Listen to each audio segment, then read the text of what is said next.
couldn't get to a good resolution on that. He's not the pick, and I know you've been talking to your Bergen sources too. I have been, and look, Burgum was widely seen, Hallie, as someone who would have been safe. He would have never overshadowed Donald Trump. And the pick of JD Vance is so fascinating. This is the apprentice pick in some ways. The drama, the intrigue on this pick. And he's really seen as the future of the MAGA movement. Now, there are some who are worried. Will this resonate with moderates, with independents, with those Nikki Haley voters who Donald Trump needs to win over if he wants to win this election, Hallie? It's a great point, and I think that part of the calculus here, too, with Senator Vance has been the way, listen, we know Donald Trump. We know what the former president likes. He likes people who speak out strongly and forcefully on his behalf. And boy, Senator Vance has certainly made the rounds doing that over the course of the former president's campaign here. Wasn't always that way, as I know we'll get into, but there is obviously a sense of installing somebody here, I think clearly based on this pick, and reading through this long Truth Social again that lays out, of course, JD Vance's resume here, this online post, a sense that he will be somebody who is loyal to former President Trump. All of it, of course, we have to note, as this convention, I mean, this is literally just the beginning of this significant moment for the Republican Party, and it's taken on a different tone, of course, since that assassination attempt against former President Trump less than 48 hours ago. He is now here in Milwaukee at this critical moment for the party, the first time that we have seen a vice presidential pick rolled out this century in a couple of decades, at a convention and not before. The history is just fascinating. Hallie, let's bring in our Capitol Hill correspondent, Ryan Nobles. Ryan, of course, this pick comes against the backdrop just days after that assassination attempt against former President Trump. So there is a bit of a somber feeling as well that is kicking off this convention. We should say, you hear the noise behind me. They are in the process of officially nominating Donald Trump to be their party's nominee, and we are just moments away from getting to Ohio, the home state of JD Vance. What are you hearing there, Ryan? Well, Kristen, I think that for many of us on Capitol Hill, JD Vance was thought to be the front runner in this contest from almost the very beginning. He was someone thought of to be very loyal to Donald Trump, especially when he made the decision to run for elective office. Of course, JD Vance's story is a pretty remarkable American story, someone that was born into poverty, spending time in both Kentucky and Ohio. He, of course, was the author of that blockbuster book, Hillbilly Elegy, which came out right around the time Donald Trump was elected president back in 2016, and it became, in many ways, a thesis of the average American in middle America who resonated and connected with Donald Trump. And in many ways, JD Vance was called upon to try and decode the explanations behind which someone like Donald Trump could resonate with that community, because he was someone who understood the people of those communities. Now, it's important to point out that initially JD Vance was not a very strong supporter of Donald Trump. He was very critical of him throughout the 2016 campaign. But as time went on, after Donald Trump won that election, and when Vance himself began to explore the idea of political office, he became more and more aligned with the MAGA movement, became very close with Donald Trump Jr. and members of the Trump family. And then when he decided to run for the seat that was being left open by Rob Portman in Ohio, that's when he really fully embraced the MAGA movement and really ran as a MAGA candidate and successfully collected Donald Trump's nomination in that primary process, which played a big role in securing that primary and then ultimately seeing him elected to the United States Senate. He's someone without a lot of governing experience, right? He was just elected to the Senate back in 2022, so he hasn't even served a full 2 years. He does not have a great deal of seniority as a result of that. In fact, he's the second youngest member of the United States Senate. So this is an interesting pick, a compelling one for President Trump. It certainly is, Ryan, and we will track the reaction closely. I want to dip into what we are watching on the floor now. They are just going to the home state of JD Vance, Ohio. Let's listen into some of this as they officially nominate Donald Trump to be the party's nominee. I stand here today with my friend Bernie Moreno, who's going to retire forever, politician Sherrod Brown, and deliver a win to the United States Senate. We proudly cast our 79 votes for President Donald J. Trump and JD Vance.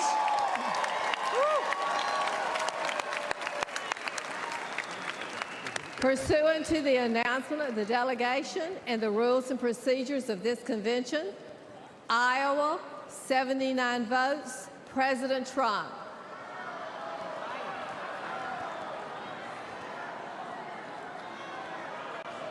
In there, we were just listening to the Ohio delegation officially nominate Donald Trump to be their party's nominee. Of course, you heard them also, Hallie, gleefully shout out the name JD Vance. You could hear the pride. Obviously, this is a moment that's going to be filled with pride for the Ohio delegation. What is so interesting, the floor is filled, obviously, with these delegates doing this roll call, and word has obviously gotten out. Kristen, yes. I mean, everybody's got the phones, they've got the Truth Social. We are up here elevated from the floor, but you can hear that from the Ohio delegation there.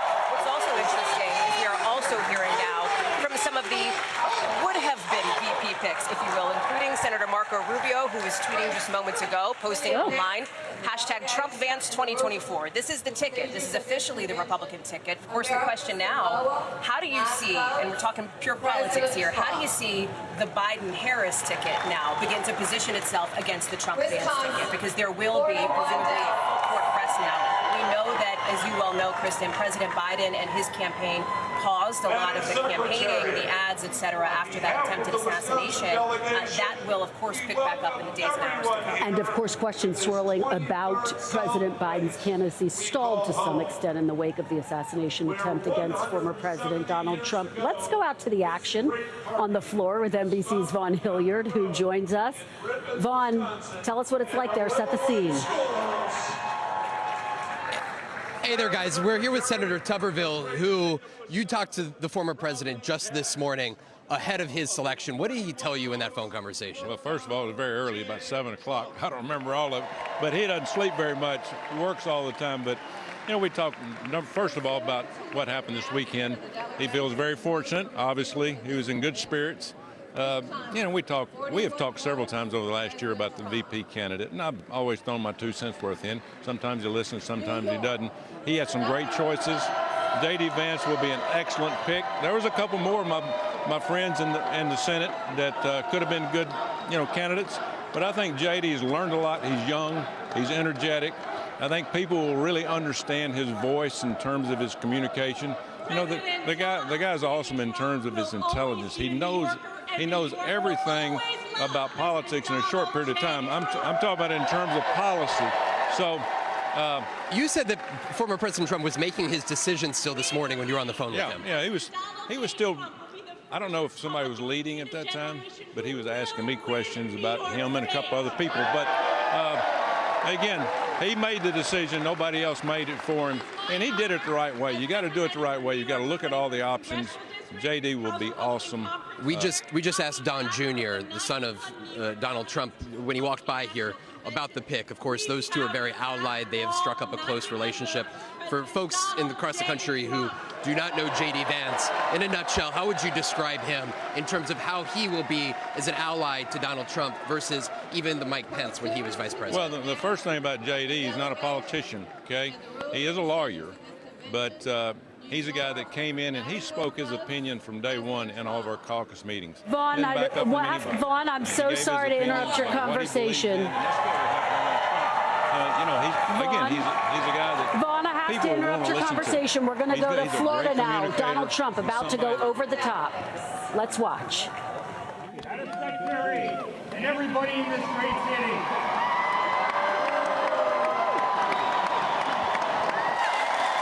On behalf of our entire family and on behalf of the 125 delegates in the unbelievable state of Florida, we hereby nominate every single one of them for the greatest president that's ever lived, and that's Donald J. Trump. Hereby declaring him the Republican nominee for President of the United States of America.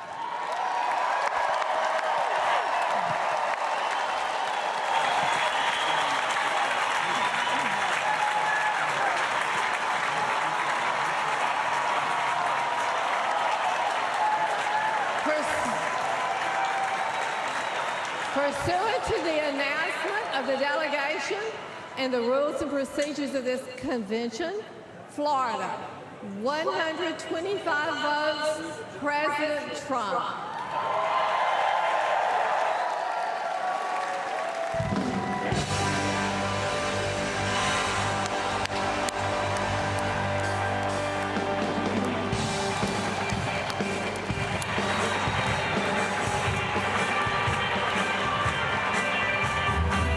There you had Donald Trump's children, Eric Trump, Laura Trump, his wife, of course, an RNC official, Don Jr., Tiffany Trump, making it official. The Republican Party just moments ago making it official right behind me, and Hallie Jackson here formally nominating former President Donald Trump for president for the third time. Mr. Trump's home state of Florida putting him over the top, giving him the majority of delegates needed to secure the Republican nomination to become the next president of the United States. All of this just moments after we learned Senator JD Vance will be his vice presidential running mate. And again, I'm here with Hallie Jackson. 2,268 delegates needed, Hallie. It's official now. It is official, Kristen. We are in this campaign for real. No longer do we refer to former President Trump as the presumptive Republican nominee. This is his race, and what is so clear sitting in this convention hall, Kristen, this is his party. You are seeing that top to bottom here, unlike the last couple of times. Remember, this is his third time now officially being nominated for this position, obviously in 2016 and again in 2020. And his grip on the party has hardened in a significant way over the course of the last 8 years or so. It is, let's acknowledge it, somewhat incongruous, of course. This is a party in many ways, conventions usually are, to be listening to celebrate good times after what happened just 2 days ago and that attempted assassination against the former president, as he has described how surreal it was now in a pair of new interviews to have that bullet whizzing past his head, striking his ear, obviously, saying he's supposed to be dead right now. And instead, here he is getting ready to accept the nomination officially, Kristen. Yeah, and how I spoke to someone who'd spoken to the former president who described him as contemplative, feeling like he has a new lease on life. And there was a big question about what the tone would feel like here at the Republican National Convention. Well, right now, the tone, as Hallie just said, is one of celebration. Let's bring in Jacob Soboroff inside the convention center right here in Milwaukee. And Jacob, I understand you just spoke with the Trump family. What'd they tell you? I did. They feel very grateful, Kristen, for obviously the fact that their father survived. It was a miraculous survival. And in the words of Don and Eric both, this is a very special day for their family. They're now moving out of the Florida delegation where they've just been able to put him over the top. Let's see if we can walk a little bit with them as they go. But obviously, from this point in the Florida delegation, here's Don right now. Let me see if I can get Don. Keep fighting for this country. That was everything for me. I just literally told him, I go, you're the biggest badass. I'm going to let Kimberly out here. Kimberly, how do you feel about JD Vance being the vice presidential nominee? I really like him personally. I think he's a good man. He's a great father, a great husband, a great American who served the country. He's intelligent, articulate, he's thoughtful, contemplative, and we want someone like that, a steady measure that will really enhance and really be part of the ticket to support President Trump in this mission to take back the country and the America First movement. What can you tell us about the former president's decision, why he chose JD Vance, when he made up his mind? Well, he had a tremendous amount of amazing candidates to choose from, and he was really thoughtful about the whole process, evaluating everything, what would be in the best interest of the country, and someone that he thinks would be best to serve the country if he were not able to as commander-in-chief. And I think that's an important decision, especially in light of the horrific violent events that occurred, the coward trying to take the life and assassinate the 45th president of the United States. So that was a lesson in American political history, that the choice of vice president matters. And so now we feel really happy and confident about this, that we are in very good shape as a country to move forward if the American people are willing to re-elect President Trump and now potential vice presidential nominee. Thank you very much. We're very glad that the former president's doing well. Appreciate it. Thank you. Kristen, I'm going to send it back to you. I'm going to see if we can get Don when he frees up in just a moment. All right, Jacob, we'll come back to you if you get that interview. Really fascinating to hear from Kimberly Guilfoyle there. Again, the girlfriend of Don Jr., who is very supportive of this pick of JD Vance to be Donald Trump's running mate. It is worth noting, Hallie, as we sit here There were some boos Yeah. that erupted here on the convention floor. It was when Senate Minority Leader Mitch McConnell walked out onto the floor. And it really underscores the fact that the Republican Party is unified, and yet there are still divisions within it. McConnell has been critical of former President Trump, particularly in the wake of January 6th. He only recently endorsed him, something that infuriated the Trump team. What did you make of that moment and where we are right now? It tells you a lot about the arc of the Republican Party, Kristen, and exactly what you're laying out here and what you're describing. Remember, you're talking about the top Senate Republican. In any other universe, right, this would be somebody who is right up there with the former president, with his cabinet members as far as stature and respect inside the party. And while, of course, there are those inside the establishment, quote unquote, who continue to support Mitch McConnell, he does not have the grip on the conference in the Senate side that he once had. That is just, I think, in plain reality over the course of the last 5-6 years or so. A striking moment to hear those boos on the floor. You and I both turned around because we thought, wait a second, what's going on down there? As there is so much action. We know the Trump kids are down there. Obviously, Laura Trump, his daughter-in-law, who heads the Republican National Committee, as well as you saw Eric Trump, Don Jr., and then Kimberly, as we just saw with Jacob. It was notable. Kimberly Guilfoyle said something to Jacob Soboroff, Hallie, that stood out to me. She really stressed the importance of the vice presidential pick.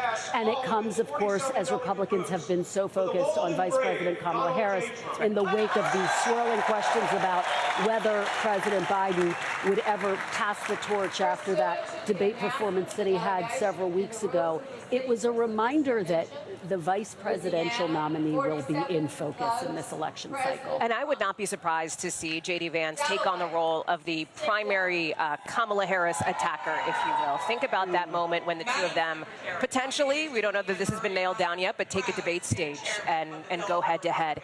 And the contrast between these two candidates, both seen inside their own parties in different ways as the next generation of leadership, with two candidates who obviously are in their late 70s and early 80s. And so it is a contrast in every way at this moment. All right, we're going to go back to the action and Jacob Soboroff with Don Jr. Jacob? We just got boxed out of the scrum. I'm going to go around one more time, guys. I'm going to send it back to you until we can get in there.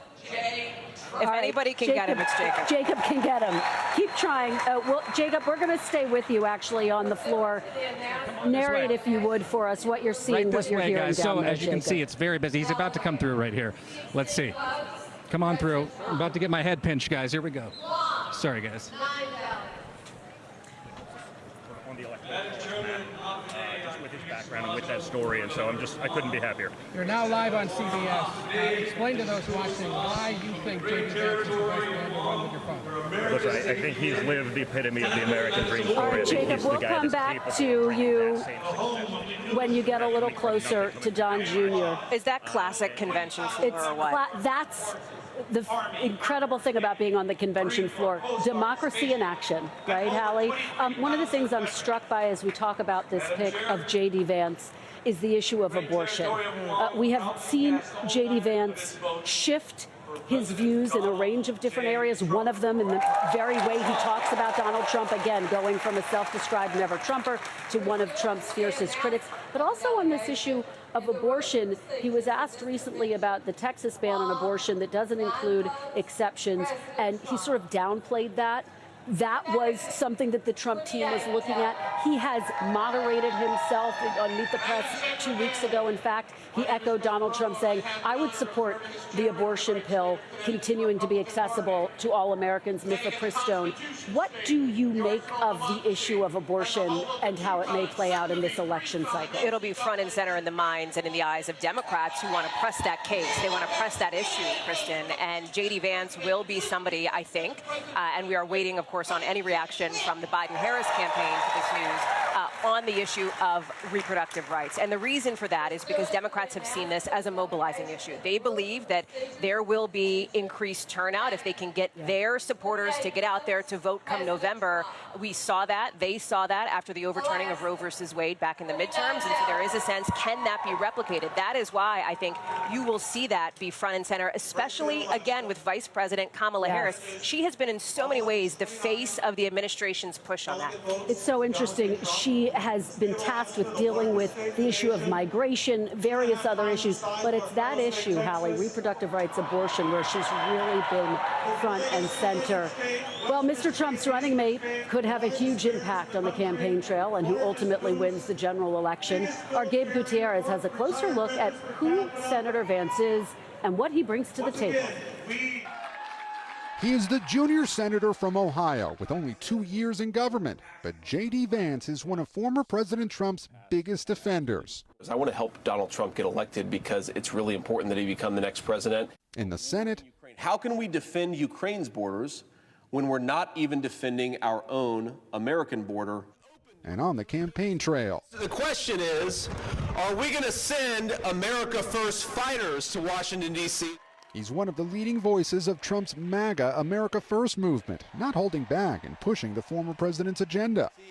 Republicans, we need to govern like we won the majority the American people gave us, not like a bunch of cowards. But that hasn't always been the case. This was Vance in 2016. I'm a never Trump guy. I never liked him. He was deeply critical of Trump then, but here's Vance just 6 years later. The president is right. I wasn't always nice, but the simple fact is he's the best president of my lifetime, and he revealed the corruption in this country like nobody else. Running for Senate in 2022 in Ohio as an extremely pro-Trump candidate. I was wrong about Donald Trump. I didn't think he was going to be a good president, Brett. He was a great president. Vance shot to fame as the author of Hillbilly Elegy, a memoir about his upbringing in a poor, hard-hit part of Ohio. He then enlisted in the Marines, went to Yale Law School and to venture capital, and then to the Senate, his first role in government. On the major issues, Vance has said he would support a national ban on abortion after 15 weeks, but is for exceptions, including for rape and the life of the mother. On immigration, Vance has called for finishing Trump's southern border wall. And on the issue of the 2020 presidential election, then Senate candidate Vance suggested he would have supported fraudulent slates of pro-Trump electors.